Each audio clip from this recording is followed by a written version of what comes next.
Welcome into the GBN pregame show. Game 10 of the season for the Wareham Gatemen. It's the first place Gatemen at 5-3-1 against the 3-3-1 Falmouth Commodores today at Spillane Field. Gabe Genovese here with you alongside Jonah Karp. And last time out for these Gatemen, it was a 4-1 loss to Harwich, but that game finished in 6 innings. Yeah, fog really played a factor, not only because the game ended early, but the way that Harwich was able to manufacture runs in that game. There were 2 pop flies that probably should have been outs, and then the 2-run homer that was hit in that game for the Mariners. That wasn't even seen until 2 minutes after the homer actually landed in the stands. So the fog really played a factor, and that was a big reason for the Wareham loss. Before we look ahead to today's Falmouth game, let's take a look at the highlights from the 4-1 loss.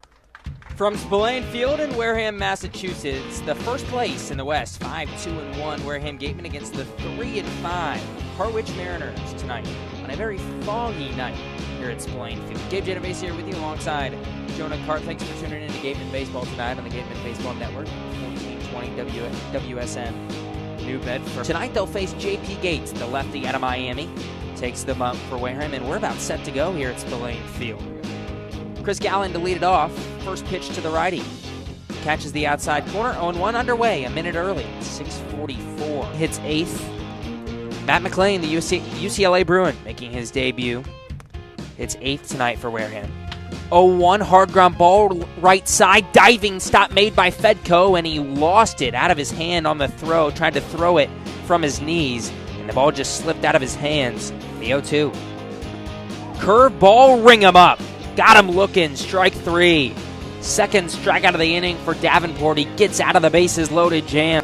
Tyler Keenan, the man in the batter's box. Right-handed pitcher, left-handed batter. Keenan over at third base for the Mariners tonight.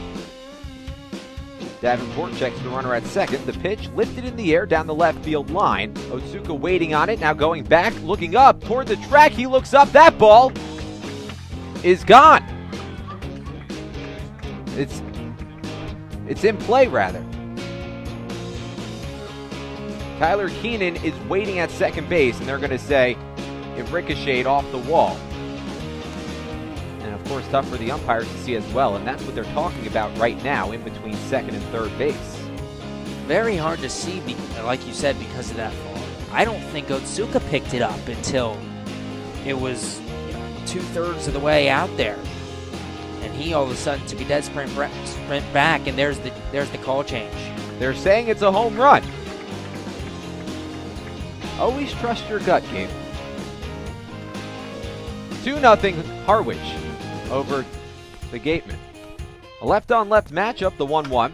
Chopped right side to the infield, slow roller off the glove of Fedko. He collides with the runner Antico. Jacob Teeter goes all the way to third base, and Fedko is slow to get up. Second at-bat of the season for Matt McLean. Rounds one left side of the infield, scooped up by Dempsey. The shortstop tosses to second, but not in time. Fedko actually drops it, and everybody's safe as the run comes home, and the Gatemen cut the lead to 1. Not a lot of off days for this team with rain early in the schedule. Lifted in the air, right field. McLean, the second baseman, is looking for it. The shortstop Sem's also looking for it. It drops right behind him. 1 run comes home. Bobby Seymour goes first to third, and Tyler Keenan stops at first base with an RBI. It's 3-1 Harwich. And now the fog is really playing it back. The 1-1. Slapped on the ground, left side, under the glove of Keenan. He stays with it, fires over to first from his knees, and he got Braden Ward. Holy moly, what a play from Keenan, the third baseman. First pitch to Fedko, lifts it in the air, deep to left field. Otsuka trying to range under it. He can't find it, and that drops to his right, rolls all the way to the wall. Michael Ludwig comes home to score. Chris Gallen stops at third, and Christian Fedko pulls in at second base. Another run across for the Harwich Mariners, taking advantage of the fog here at Spillane Field.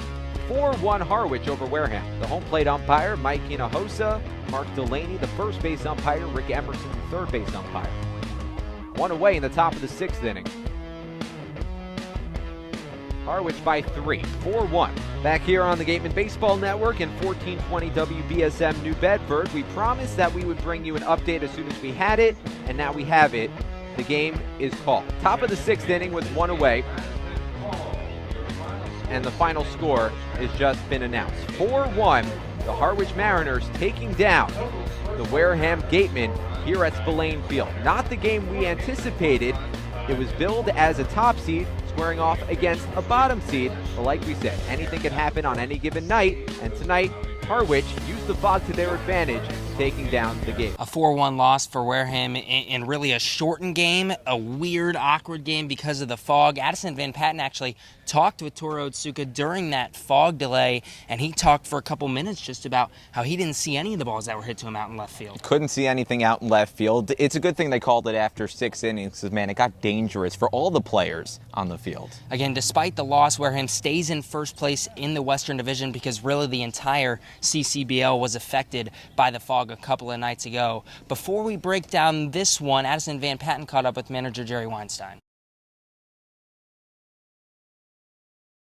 Addison Van Patten here with manager Jerry Weinstein. Now, Jerry, take me back to Thursday and that fog delay. How much of a role do you play in that decision with the umpires? Zero. Once the game starts, the umpires are in charge of the game. If it's too foggy or if it's too wet or bad vision, bad light or whatever, that's all the umpires. After the fifth, you went and talked to them on the home plate, and I know you guys had a conversation. Is that them trying to persuade them to do anything or just getting the lowdown on what they think they're going to do? Yeah, just basically trying to gather intel. And how do you keep the team so focused with these weather challenges? Well, that's up to the individual player to stay focused, and that's their responsibility. So McLean and Wire Miller have been activated. What are your plans and their roles for them this summer? Wire Miller is going to be kind of a bridge guy, going to throw 45 pitches every fifth day, and McLean's going to play a little short, a little second, maybe even some outfield and even some third base. And you have experience with the Modesto Nuts and in the minor league system as well as through the Rockies and the Dodgers. How do you relate developing minor league players and compare that to developing summer Cape players? Same thing for us, same program. You know, we're on the field a lot early. We spend a lot of one-on-one individual work. For me, we're trying to prepare these guys for professional baseball. Thank you very much for talking with me and sending it back to you guys. Thanks so much, Addison. Welcome inside Around the Cape here on the Gatemen Baseball Network pregame show.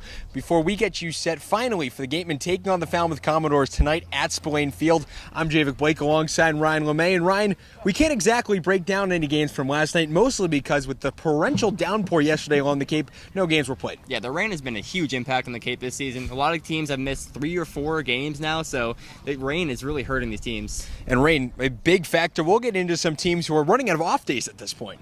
Yeah, I mean, these off days have played a huge impact for these teams going down the season, down the stretch, when they need their pitchers to have low pitch counts. But if they keep having these double headers and games in a row, then it might be a problem for these teams. And you got to think it'll affect the playoff race at some point down the stretch. Yeah, for sure. I mean, especially the teams at the top who are fighting to get into the playoffs, this could be a huge impact on them if they can't use the pitchers they want to use. In the first game tonight at Rhett Wilson Field with the YD Red Sox at 4-2-1, tied for second place in the Eastern Division, take on the Chatham Anglers, who are 4-3-1, but also tied for second place in the Eastern Division. 2 high-powered offenses. YD, you saw what they did against us in Boston. They can hit with anyone at any time, so they're a very huge threat for any team they play against. And as we saw off Chatham, I mean, they had a good start to the season, first couple games, but last couple games they looked a little off their game, but they also have a high-powered offense as well. And Chatham, they have Jamal O'Geen out of USC, who leads the CCBL with a .407 average through just about 10 games, and YD, meanwhile, leads the league in batting average and in total bases. Yeah, that's insane. I mean, both these teams, they have players all across the board that can go out there and hit at any time, so you really got to watch out for both these teams. And we go from a game that might end up a 15-14 slugfest to a game that will most likely end up 2-1 or 1-0, as the Orleans Firebirds at 4-4-1 will travel to Brewster to take on the 6-3-1 Whitecaps, currently leading the Eastern Division. Yeah, it's pretty ironic. We see the 2 best hitting teams play each other, and now we see the 2 best pitching teams play each other. So I'm looking forward to this Brewster matchup against Orleans Firebirds. You know, fans nowadays want high-powered offenses, but nothing's better than watching a pitching duel.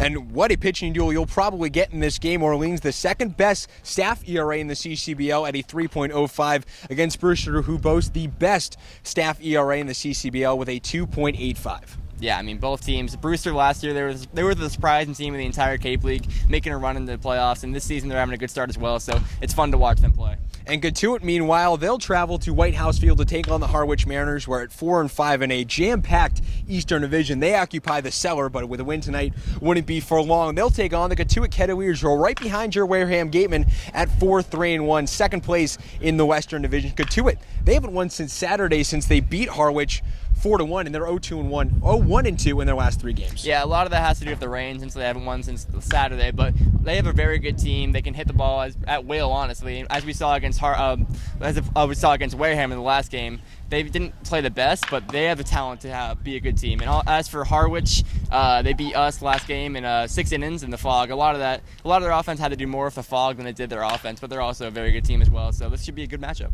And Harwich trying to get back to 500 coming off that 4-1 victory against Wareham that you were talking about. And it's really the pitching that dominated that game for Harwich. Yeah, not as much of the offense, but the pitching has been great so far for Harwich. So if they have a good pitching duo tonight with Katua, then they can slow down that offense for sure. And the last game tonight, the Hyannis Harbor Hawks still winless on the season, 0-7-1, 5th place in the Western Division. They'll travel to Bourne, who hasn't played since Tuesday, and off days becoming an issue for the team. They sit at 3-4, but Hyannis, they've lost 5 straight. They're just trying to scrap out a victory at this point. Yeah, and I feel like once Hyannis gets that first win on the board, then everything from there will flow, and maybe they'll go on a run. But, I mean, baseball is all about ebbs and flows. So once you get that first win on the board, I feel like they're going to be a lot better for it. And this is very much like a hitter slump. You just need one win, and they're hoping to get that tonight against Bourne, who has Ryan Cusick on the mound for them tonight. He allowed 2 runs in just 3 innings in his last start against Falmouth. Not a great start in his first time out, but this would be a great chance for him to get back on the mound, build some confidence, and maybe get the first one on the board for Hyannis. 4 fantastic games up and down the Cape tonight, but the game coming up here at 6:45, the Falmouth Commodores and Wareham Gatemen. After the break, Game and Jonah will break down everything you need to know for that matchup. Javik and Ryan took us around the Cape, and tonight at Spillane Field, it's the first place Wareham Gatemen against the 3-3-1 Falmouth Commodores. Starting lineups are in. Players to watch tonight. We'll start with Trey Cruz from Falmouth. Trey Cruz, the only player on Falmouth to start all 7 games this year and bat over 300. He's been remarkably consistent, so he's my guy to watch. For the Gatemen, it's the leadoff hitter, the Washington Husky, Braden Ward. He's been marvelous through 5 games. He has. He's been doing it all. He's been stealing bases, leads the team with 4. He has 6 RBIs, and he's batting over 400. The 6 RBIs leads Wareham, and now along with Cruz and Ward, starting pitchers tonight, it's Carmen Majinski for Falmouth. He had 7 strikeouts in an appearance earlier this season in just over 4 innings, so he could fan you. He is good stuff. Rupp also has punch-out stuff for the Gatemen. It's Landon Rupp. He has an appearance as well. He made an appearance against Hyannis. That was that big 12-5 victory earlier this season at Hyannis, and he went about 2 innings pitched and struck out 3, so he also has good stuff. The last time these two teams met, it was an 8-5 victory for Falmouth. A late grand slam gave the Commodores the victory. The Gatemen look for revenge tonight. It's a 6:45 first pitch. We'll be on the air on GBN on YouTube at 6:40. Join us, and we'll talk to you post-game.